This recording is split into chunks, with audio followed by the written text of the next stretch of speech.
He forced her to watch her own grave being dug before he shot her in the head.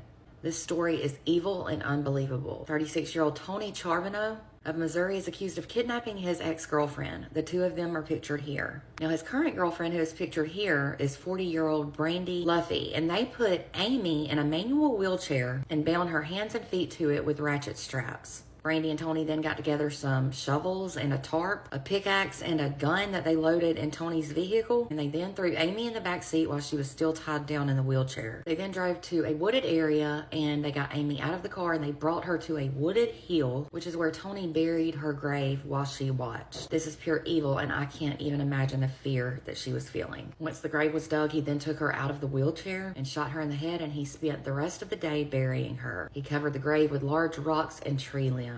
It was said that his new girlfriend Brandy stayed at the car and acted as a lookout the whole time he was burying Amy. When they left from the scene, Tony and Brandy allegedly burned the ratchet straps and the tarp, and they then drove to a river where they tossed Amy's purse. During all of this time, Amy's family started to worry about her, and they reported her missing about the same time as the attack. It was said that her sister and relatives then waited for any type of clue over the next few weeks as to where she could be. And this was while authorities got the word out and passed out flyers. But in the middle of July, authorities then found and recovered Amy's purse. And it was then that they knew that she likely was not alive anymore. Finally, on August 2nd, Brandy admitted to helping Tony commit the murder, and she took investigators to where Amy's body was. Police are not quite sure why Amy was at her ex-boyfriend's house that day. Authorities said they do know that she was trying to leave, and that's when the assault started. It was said she had previously been abused by Tony, and he had been charged twice with domestic violence against Amy. He is now facing charges of first-degree murder, first-degree domestic assault, first-degree kidnapping, abandonment of a corpse, tampering with physical evidence, and conspiracy to commit a felony. Tony remains in custody on a $1 million bond, even though it should be no bond whatsoever. His preliminary hearing is set for August 28th. Now, Brandy is charged with second-degree murder, first-degree kidnapping, abandonment of a corpse,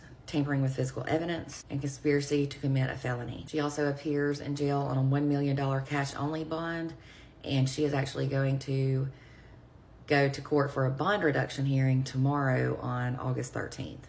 Amy has been remembered by her family as a caring mother of 3. She was reportedly murdered just 4 days after she became a grandmother for the very first time. There is a GoFundMe set up to help her family with funeral expenses and whatnot if you're interested in donating. This is super heartbreaking, and I hate that she won't get to know her grandchildren. My heart and prayers go out to all who knew and loved Amy, and I sure hope that justice is served 100% and that Tony and Brandy spend many, many years, actually their whole lives, behind bars. If you want more true crime, be sure to give me a follow and check out my website at www.truecrimewithmegan.com.